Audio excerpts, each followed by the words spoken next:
Good afternoon, Jerome Prairie family. I just want to encourage you today with a couple of thoughts about our thoughts. Sometimes when life gets interrupted and the pace and the plan that we had in place is now out of place, it's easy for us to get frustrated.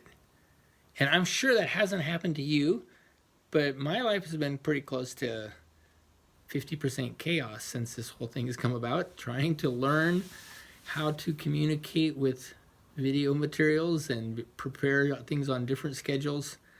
But one of the thoughts that I have been thinking about is how oftentimes we don't even recognize how we're feeling. And David has Psalms where he says, "Why are you in despair, O my soul? Why have you become disturbed within me?" He said that in Psalms 43:5 and again over in Psalms 42. That he's talking to himself. So how often are you talking to yourself? Well, your mind is constantly going.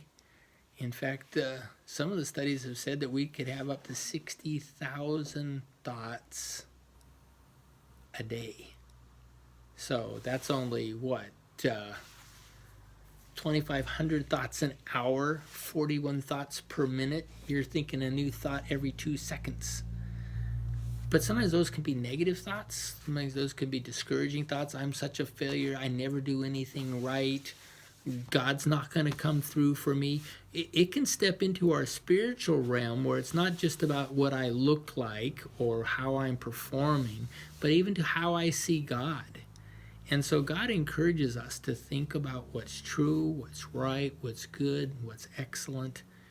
And we want to encourage you to be a person who's doing that. So that's what our teaching is always about. Getting together in life group is about encouraging us to think Christ-like thoughts. And this Sunday I'll be talking about hanging on to hope when you're weary.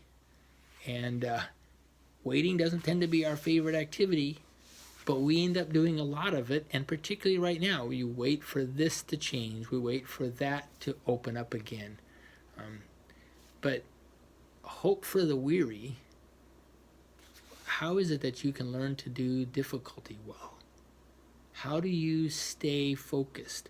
And how do we continue to stay focused with each other? So we want to encourage you to be making connection one with another. The Bible says that we are to take care of each other. In fact, it's interesting how he puts it in Hebrews 3, "Take care, brethren, that there should not be in any one of you an evil and unbelieving heart that falls away from the living God.